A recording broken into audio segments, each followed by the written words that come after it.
Hi guys, so welcome to my YouTube channel, and today in the introduction to Python playlist I am going to be answering a question. A student shared this question, and I'll be I'll be sharing the response. So the question is simple: is there an easy way to get unique items from a Python list without converting it to a set? First off, is there an easy way? I just think there's an intelligent way to do it, right? And so I'll be sharing three ways to get this done, and yep, I'll be sharing three ways. Well, now some of these ways might be somewhat technical, but it's important that you just pick up this, slightly technical skills of doing stuff with Python, right? So I say it's slightly technical because it's typically a beginner level stuff. So just be open minded and look at this different ways I do it. Definitely there'll be other ways to do it, but yep. Now the first way I'll do is to use a dictionary. Now, dictionaries have they remember the order of things or the order of items, right? So you can leverage this to keep the order of the occurrence of items you have. So I'll be using a dictionary. So first thing, I'll create a function. So basically, follow how this function is created. If you find it difficult creating a function or understanding a Python function, just check out the video in this playlist on creating a Python function. So here I'll call this unique underscore items underscore lists. This is going to be the first one. So here inside I'm going to have, it takes a parameter. So what it's going to do is that it's going to return a list, right? And inside the list I'm going to have, I'm going to call the dict, and in it I'm going to call the from keys, right? So what this does is that the dict is typically going to look through what it has and then try to return the keys as it tries to return the keys as is. So this is a built-in function, and what it does, it creates a dictionary with keys from an iterable, right? So it's going to look at it and then put them in order, and when it puts whatever items it sees in order, it's just going to take out the unique keys from it. So the next thing I'm going to do is I'm going to put in LST, which is the parameter over here, and right. So that's basically one way you can do it. So I already have this function. Now, what I'm going to do is I'm going to have the example use case. So the example use case is I have a list, so I call this my underscore list. And with my underscore list, I have a list, and I'll put some arbitrary numbers inside. And I'll also simulate having duplicates inside, so you can see what I'm doing. Right, so I have this. So this is one. Now I want a unique list, so I call this unique underscore list, and inside of it I am now going to use my unique items list, and then I just put my underscore list inside of it. So just before I run this, let me print the list here, the print my underscore list, so you can see that we have duplicate values inside of it. Then I now use this here, and so this I now print the unique list, and I now have the unique list. So this is one way this can be done. Now another way, so which is going to be like the second one I'm going to be looking to is to use a loop with a condition. So I'm going to be using a Python loop and then writing a conditional statement. So here I'll be using a loop and a conditional statement.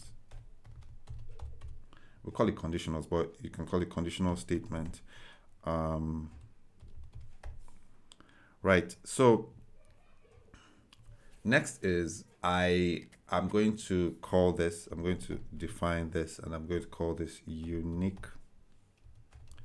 underscore items, just like I wrote the other one underscore list, but this is the second, right? And of course it takes a parameter, and the intuition is this parameter is what it takes is a list. So again, we're going to, and so this one is going to be a little verbose. It's going to have a little bit of stuff in it. So first I will instantiate an empty list. So this is where my list is going to be in finally.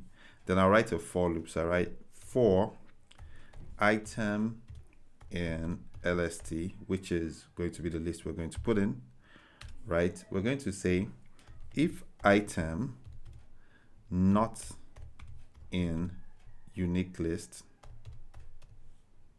So this is the unique list. If item not in unique list, right? Then we will take our unique list, which is this, then append, right? So you will basically append what the item it is. So if this item is not in unique list, we'll append it to unique list, right? So remember, that's going to be our list in future, right? So so here we now we're going to return our unique list. So we'll return our unique lists. So so this is basically the function. So it's going to take in stuff and it's going to look out and say, just say if item is not the unique list, then append it to our unique list. So so that's just what it's going to do. So every time it sees a list, it's going to look in and say, well, if there's an item that is not here, let's leave it in there. If there's is an item that is here, I'm typically not going to work with it. So again, I'm going to call this unique list. This was the earlier one. So but this time I'm going to now introduce our unique list 2.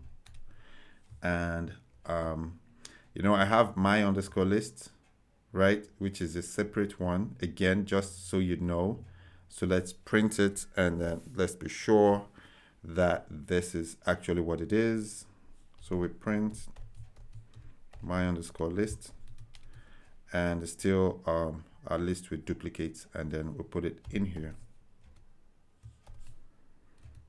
Then I print the unique list again. So this is the unique list again. So again, see, this is what comes out. And then the final one is we are going to be using a list comprehension, and we're going to use a set. I know the question was like, oh, without using a set, but I just thought I just threw this in, right? So just for anybody who is learning, right? So yeah, so the person that asked the question could work on the first two, or could make use of the first two depending on what they are trying to achieve, but also use it as an opportunity to learn. So here is, this one is going to be a unique approach. Is like a hybrid approach that uses a set to track already seen items while maintaining order, right? It is typically an efficient way than a pure list approach, but it involves using a set, right? So apologies if I eventually use the set. So here I'll be using a list comprehension. So a list comprehension is writing a list in one, creating a list with one line, right? With what I call with a helper set. So which is a set. Now, again, I am going to create the function like I did earlier on. So this is, I create the function unique. underscore items underscore list, and this is number 3. And of course LST is here, and so this is what we're going to do. So first off, I'm going to call this scene, and inside I'm instantiating a set, like, so typically whatever gets inside the set, you know what happens, right? And then here I will return, and what I'm going to return is I'm going to use a list comprehension. So here I'm going to say X, and I say for X in LST, which is our list, if not, right? And we're now going to have X in scene, right? Or scene dot add. So that's basically what it is. If it's not, then right, it's in it. But no, if it isn't, then we add. Then we have X here. So close this, and I'll close this, and then we have this. Right. So let's run this. Hopefully no errors. So again, remember it's our example case here. So again, I'll print the list, the my underscore list, just to show you that we have a list with duplicates. Then our unique lists. Now let me just take this again. And so this time around, I'm going to use the unique item list number 3, right? And then I put my underscore list in there, and I run it. And then again, I print the unique list. So, and what we have is this. So yes, so this is there's like 3 ways you can have this done. And so the first is using a dictionary, taking advantage of a dictionary's ability to look at, create order, and then try to see how to use that to extract, keys that and put them in order. Then the next is to using a loop and a conditional statement. Whatever you use a loop and a conditional statement, you know that it's not all that, what's the word? It's not all that optimized. Then of course we use a set. The set is the most optimized one that I've used because it's a list comprehension into one line. So yes, hopefully this is an opportunity to keep building your beginner's knowledge in Python as you move towards becoming a super data scientist.